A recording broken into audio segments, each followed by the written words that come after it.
In the relentless calculus of survival, there is no mercy. An army, millions strong, driven by a... On the shifting margins of the coast, life is a contest of persistence. Here, for a pair of piping plovers, a species fighting its way back from the brink, this windswept dune is both fortress and vulnerability.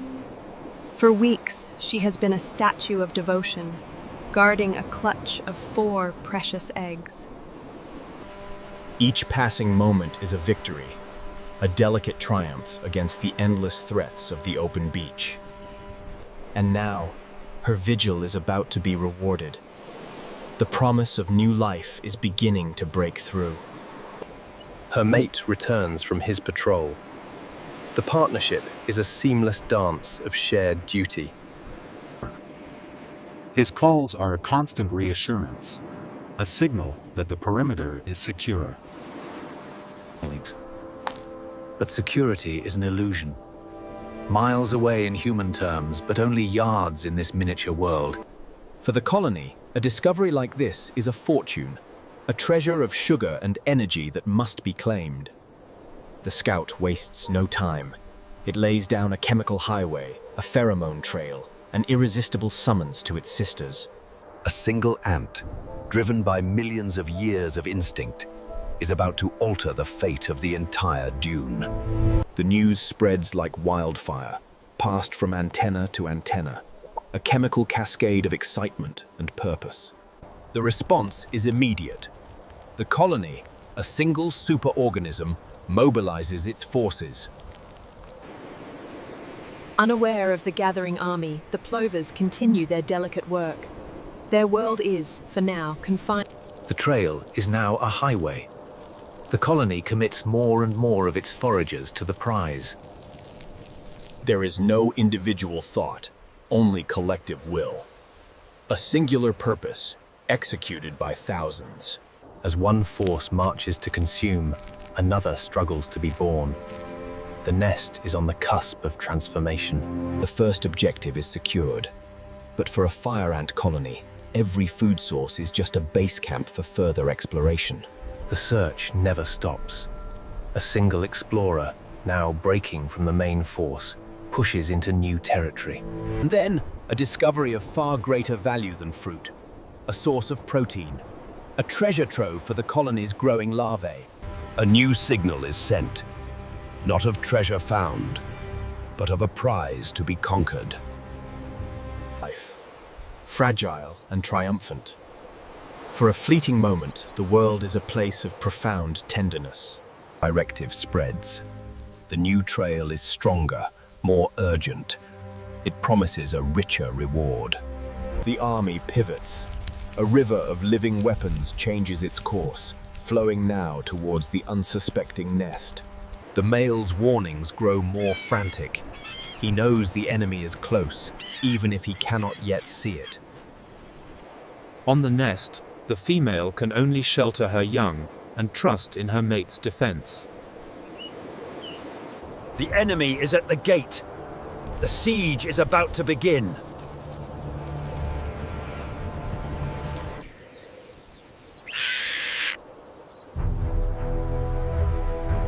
The threat is overfamilied.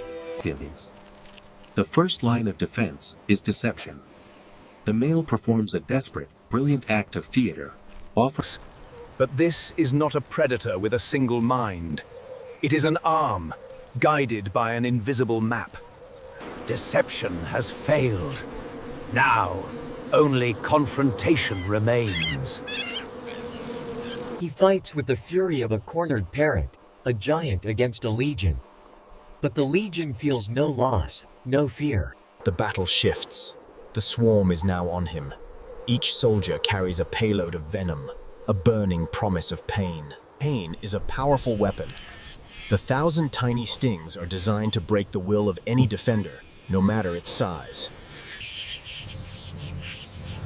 The line has been breached. The invaders are now inside the sanctum. Now both parents are engaged in a hopeless war, fighting back to back against an enemy that flows like water. The first attacker reaches the most vulnerable of targets. A life, only minutes old, is now in mortal peril. She can save one, but lose another. It is a battle of impossible choices, a horrifying arithmetic of loss. The ants are masters of exploitation. Any weakness, any crack in the defense is a gateway to be forced open. Reunited in battle, they make their last stand. But the sheer weight of numbers is beginning to crush them. A single, well-placed sting can neutralize a defender. And in that moment of weakness, the battle is lost. The first life is claimed, not by a singular predator, but by the collective, unfeeling hunger of the colony. There is no time to mourn. Grief is a luxury the besieged cannot afford. The nest, a symbol of hope and future, is now completely lost. It has become a fortress for the invaders. The will to fight remains, but the body fails. The venom is taking its toll, a creeping fire beneath the feathers. An instinct older than parenthood now takes over: survival. To stay is to die. They retreat, leaving behind their future, their genetic legacy, to the conquerors. On the great, impartial stage of the wild, one story ends in tragedy. For the ants, this is not cruelty, but harvest. The spoils of war are being gathered and transported to fuel the growth of the colony. Every fragment is a unit of energy, a building block for the next generation of soldiers and workers. For the vanquished, there is only pain and the lingering shock of their loss. In the aftermath, their bond remains. It is the one thing the swarm could not destroy. The day that began with the promise of new life ends in the shadow of death. The dune is witness to it all, silent and unchanging. The army departs. Its work here is done. The nest is no longer a home, merely a barren crater in the sand. The erasure begins. Nature wastes no time in reclaiming its scars. In the cold of the night, they have only each other, a pair forged in loss, facing an uncertain future. The moon rises on a changed landscape. For some, it is an ending. For others, merely a pause. Deep beneath the sand, the spoils of war are delivered to the queen. The tragedy on the surface fuels the engine of an empire below. Life for life. The protein from the plover's young will create hundreds of new ants, ensuring the colony's continued dominance. A new dawn. It offers no apology for the sorrows of yesterday. It simply offers a beginning. The body begins to heal. The instinct to endure is a powerful medicine. But while the body mends, the memory of the nest remains. A ghost in the morning light. Some instinct compels him to return, to see the place of their greatest hope and their deepest loss. She will not let him face it alone. Their partnership endures, a constant in a world of violent uncertainty. It is as if it never existed. Only these tiny fragments remain, a testament to a life that almost was. Is it grief or a simple response to loss? In this quiet moment, the distinction hardly matters. But the wild does not permit prolonged mourning. The urge to live, to continue, is the most powerful instinct of all. The call is not of sorrow, but of continuation, a signal to his mate. It is time to move on. She answers. The bond, tested by fire and tragedy, holds fast. They will face the future together. To be a plover is to understand that the sand is always shifting. To survive is to move with it. And so it begins again. The ritual is as old as the dunes themselves. She assesses the new site. Is it safe? Is it suitable? The calculation of risk and reward is constant. This is more than just digging. It is a proposal, a promise to try again. Her approval is everything. The future of their lineage depends on this single decision. It is accepted. The partnership is renewed. The cycle, so brutally interrupted, is poised to begin once more. They work together, their movements synchronized by instinct and bond. Every shell, every stone. There is beauty in this resilience. A quiet determination to build again in the face of devastation. The swarm's memory is short. Yesterday's battlefield is today's forgotten territory. New needs drive them in new directions. Other lives, other dramas play out on the same sands.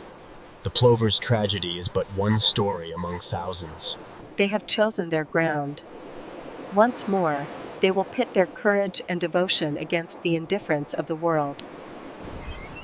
He patrols the sky, a vigilant guardian watching over his tiny kingdom. Life must be fueled. The grand drama of survival is built upon a foundation of countless small, essential victories. Through the heat of the day, she holds her position. Her presence is a claim. For the inhabitants of the dune, one challenge is merely replaced by another. The sun gives way to the storm. Together they face the wind, just as they face the swarm. Their resilience is their greatest strength. The rain comes, a new trial. But they are creatures of this coast, built to withstand its furies. The storm passes. The world is washed clean. And for the survivors, there is a moment of peace. And in the heart of the storm, a new life was offered. A new beginning. A single, perfect egg. The cycle is restored. Hope, so fragile and so easily crushed, has been rekindled. The vigil begins anew. The devotion is the same. The hope, harder won, is perhaps even stronger. He has faced the worst the dune can offer, and he remains. The past is buried, not by memory, but by the relentless, shifting sands of time. In this vast and violent world, survival is not about winning. It is about enduring. It is about weathering the fire, the storm, and the hunger of the world. Because the drive to continue is the one law that governs all life, great and small. And on the shifting margins of the coast, the contest never, ever ends.